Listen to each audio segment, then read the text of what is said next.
are back with Muriel Sluyter and Renae Cowley. We are talking about generational viewpoints on what is going on in America. And it has been a fascinating discussion. Ladies, I am coming to one of the last two questions, and then we are going to just talk about what hopes you have for the future. So, Renae, go ahead and give us your take on the current presidential field. Well, it's a tough one. Who gives me hope? No one. I don't think that any of our nominees right now are all that inspiring.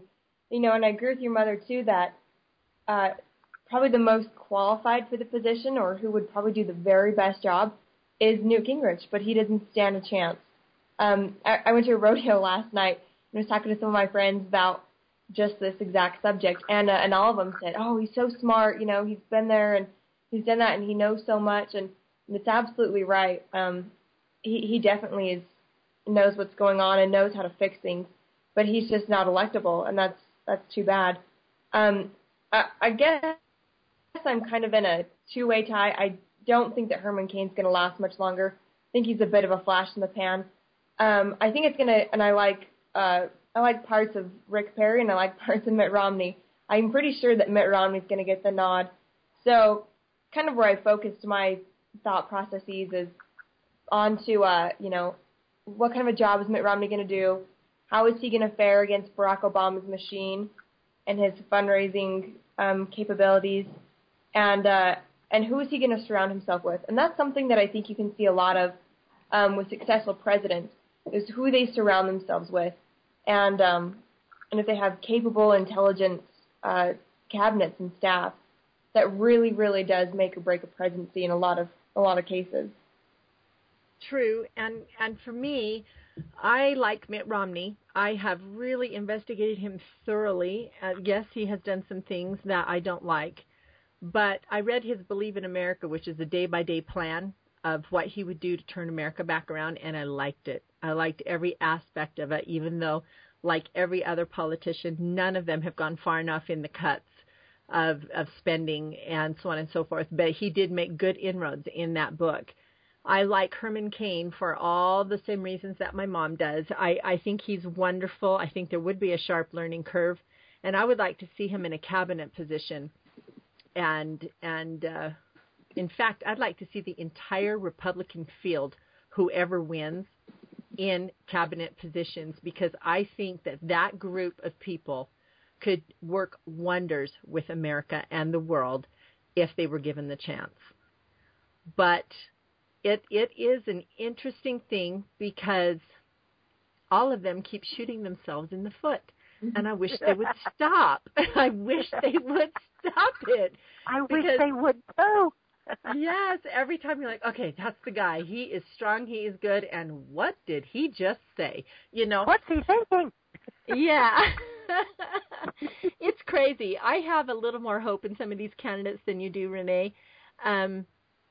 I have researched them all quite thoroughly, and there are some of the lesser ones. I do like Newt Gingrich, but I have been put off by his, I'm going to use the same word you did, Mom, pugnacious attitude towards the press.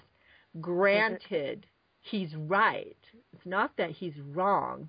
It's the way he says it that drives me crazy. And so I think he's experienced a lot of the liberal left, twisting and distorting his words. So I think some of that impatience and, kind of surly attitude might come from years of dealing with the climate he's been given. No, that's a good point. Press. Yeah. Very hostile press who are willing to twist his words, willing to take him down at any time. Literally, not only willing but eager to take him down, because the press, by and large, are very, very liberal. And this man is kind of standing in the middle, looking at the extremes on both sides, and he's saying, okay, this is good and that's destructive. And when he sees the liberal press, it's probably almost 100% destructive. And, I don't think they appreciate that. No, they don't. It's true.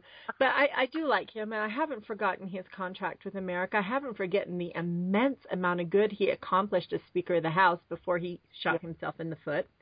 And that too. Yeah, that too. I swear. Anyway, it's crazy. I don't know. He wasn't. That's the problem. He wasn't thinking. That was it. Yes. No, I agree with Renae. I think Mitt Romney's going to get the nod, and I think so too. Yeah, if we can engage the American populace, if we can help them to understand that their responsibilities as American citizens are just as critical as the responsibilities of the people in office. And our responsibility is to make sure we are paying attention to what they are doing. We are letting them know what we think and letting them know what's going to cost them their job and making sure that they understand that they work for us and not vice versa. What do you think the odds are we can accomplish that, Renae and then Mom? Boy, that's going to be tough. It kind of goes back to the era of entitlement. At this point, as far as the presidential election goes, my priorities are in this order. Number 1, defeat Barack Obama by almost any means necessary. Number 2 is elect someone that, we can be inspired by and someone that can, after, 1, 2 terms in office, will set up another Republican president to be elected. I think the reason that Barack Obama even stood a shot in the last election was because George Bush really fumbled the ball. He really let down a lot of Republicans and divided our party, and so, it opened the door. I just hope that we can keep our party united through that. What was your question? What you think? I don't know what my question was. Does anybody remember? Sort of lost. How are we going to how are we going to get the American people engaged in the process and accepting their responsibilities as American citizens? Because it comes with privileges and responsibilities. Right. Yeah. I guess that's kind of where I was going with it, is that, we need a leader that does inspire us to do that. And I hope that Mitt Romney has that capability.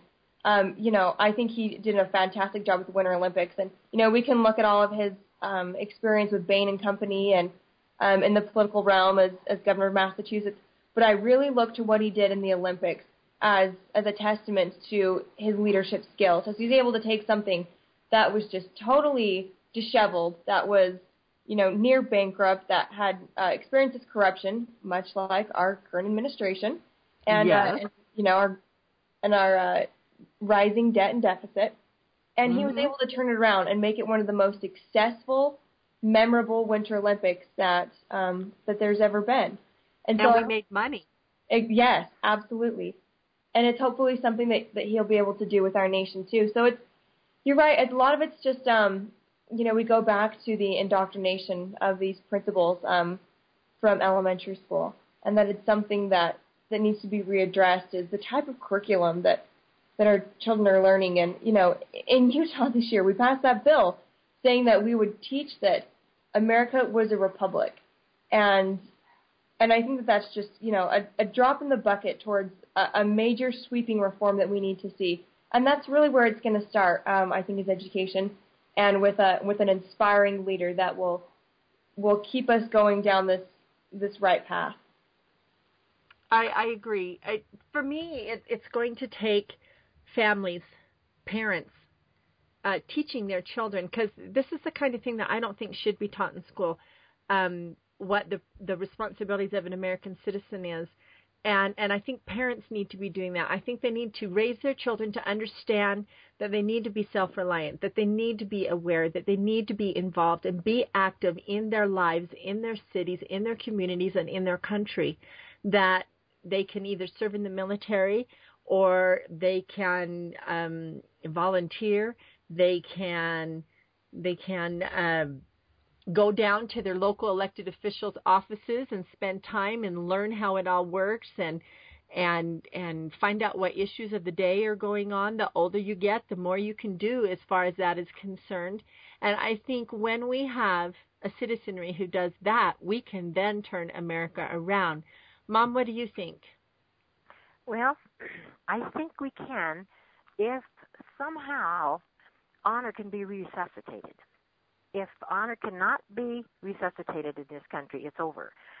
Right now, this minute, our nation is standing on the edge of the Grand Canyon, and Barack Obama is pushing as hard as he can from the backside, trying to literally push us off a cliff because his belief system is the absolute antithesis of everything that is America, everything America has been for the last couple of hundred years.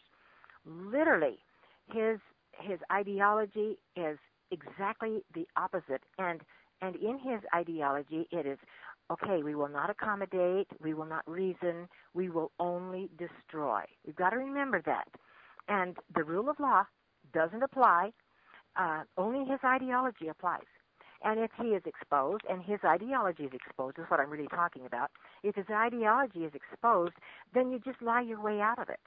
You just lie and you say that those people didn't understand and they just weren't smart enough to understand. If they'd only been smarter, they would have understood that what you were telling and what you were doing was the right thing to do.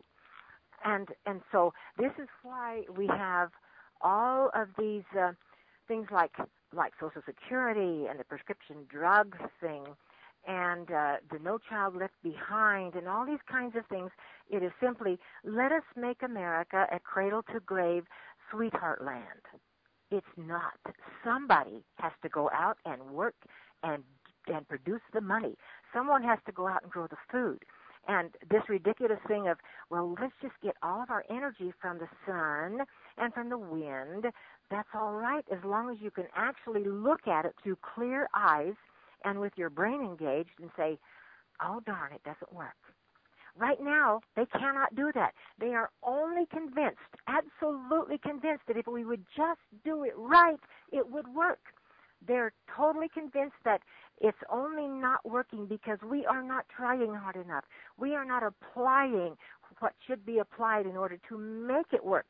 And so we have all this cradle-to-grave stuff that we cannot afford, and yet he is saying, Brazil, you do all of the drilling in our Gulf of Mexico, and we will be your best customer. And you know that's exactly what he did. That's exactly what he said.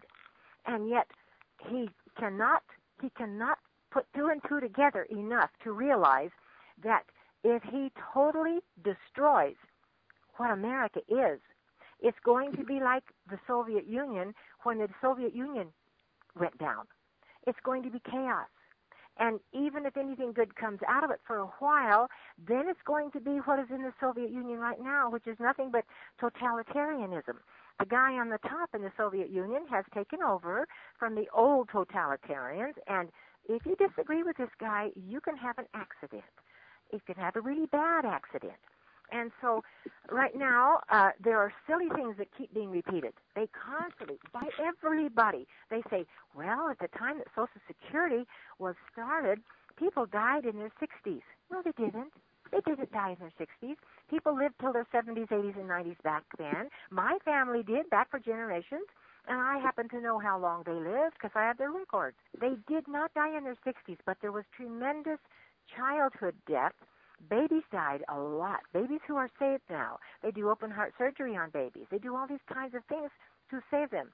So the death rate is totally tilted because we no longer have the childhood death that there used to be. Back then, people did get very old, but a lot of people died young.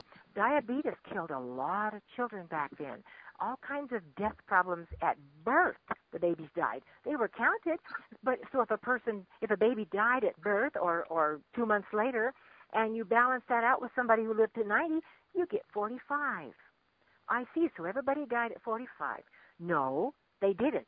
And so this is a deliberate lie by some people, and it is just obfuscation by others. And so what we're going to have to do is get a grip on this entitlement mentality. This particular neighbor of mine had said, oh, I take 8 prescriptions now. And I said, you what? She said, well, I take 8 prescriptions, but it's okay because I only have to pay $1 or $1.50 a piece. What does that have to do with anything? Why should she take 8 prescriptions? She doesn't really need them all. It's just that the doctor gave them to her because she kept going back and saying she had problems. And so the doctor gave her 1 more prescription each time. But it doesn't really matter because with the prescription drug benefits, she only has to pay $1 or $1.50 for each one of those prescriptions. This is insanity. The state or someone has to pay big money for that prescription.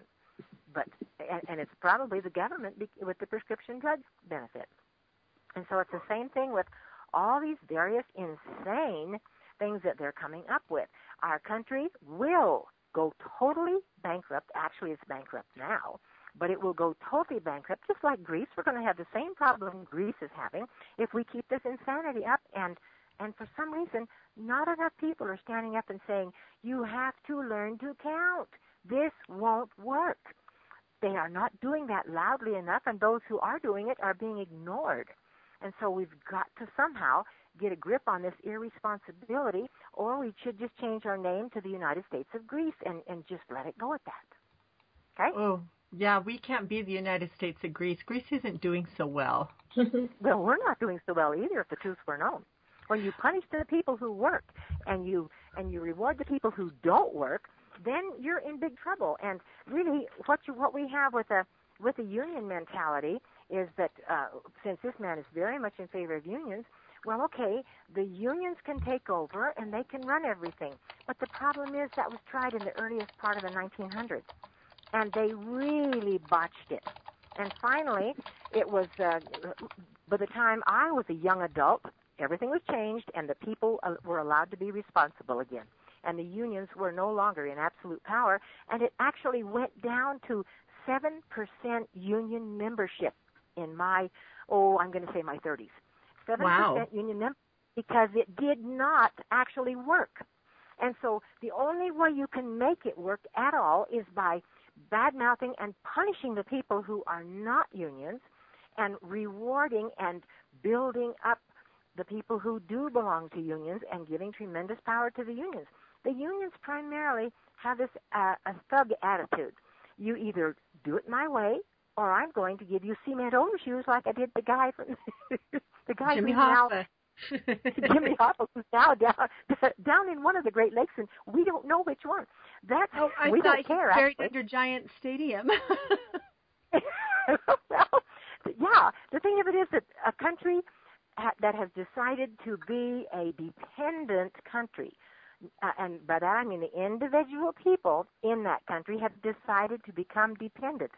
That country cannot long survive. Someone has to take responsibility and go to work. And they can't decide that they will work 7 hours and get 8 hours pay just because the union says that they're going to get to do it. They cannot have all these privileges. They can't get $170 an hour, as some of these union people get, because when you do that kind of thing, you bankrupt General Motors or whatever other country, or whatever other company you're working for. We have to learn that these kinds of things, total socialism, turning into total communism, these things do not work over the long run. And this ridiculous thing of the nation basically taking over and babying all people, that doesn't work. Somebody has to clean the sewers. Someone has to muck out the stall. Someone has to go out at midnight and deliver the little calves or whatever it takes. Someone has to do the dirty work. But we're telling everyone right now, oh, you really don't have to. That's just not right. Yes, it not only is right, it is essential. Someone has to do the dirty work, and it will not be the President of the United States right now. This is the man who's trying very hard to push us over into the Grand Canyon because he hates what America is today. He does not like America as it is today. And if he can push today's America into the Grand Canyon, then there's going to be this tremendous crash, and then he will be able to resurrect it the way he wants it. And that is his entire mentality and the mentality of the group that is supporting him, including the occupiers of Wall Street. They want everything as a freebie because it is their right as human beings. And it is apparently my right as a human being to support them when I'm out there in the barn at midnight delivering babies. No. That's my tirade. That was a really good tirade. I was quite impressed. Actually, you made very salient points, Mom. All of it was very, very good. Renae, do you have anything to add? We're coming to the end of the interview, and so do you have any last message you would like to have for America? Wow, that was a pretty thorough monologue, so I don't know that I have. Sorry about that.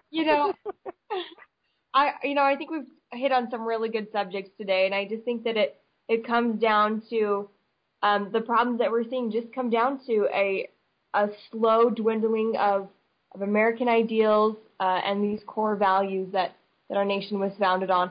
And I think this realization that this turning point that we're at now, that hopefully we can kind of get back on track and get back to what made this country great to begin with, what made all these immigrants and people want to come here with just a few dollars in their pocket and sacrifice everything they had and the comforts back in their homeland to be able to work hard. They sacrifice things to be able to have the opportunity to work hard and to achieve more and to succeed. And I hope that people of my generation, even of yours, Candace, and can see that, and we can slowly rebuild back to that American dream. And with that note, I am going to say that we have covered some powerful points today that I hope that we can get out to all of America to hear. This has been an incredible show on Turning the Tide of 3 generations talking about the issues facing America now. And we agreed on many things. We differed on some but didn't disagree. And that gives me great hope that we can unite as Americans, pull together and get this baby done. Get America saved, to get her restored and put back to the glorious nation that she once was. Muriel Sluyter, thank you for joining us today. Muriel is my mother, so I called her Mom and Muriel throughout the whole interview. But thank you for taking time away from the farm, the barn, and the animals and everything else and helping us out with this today. And Renae, thank you very much for taking the time out of your busy schedule to talk with us on Turning the Tide. Ladies, have a wonderful day. Thanks for having me. Thank you.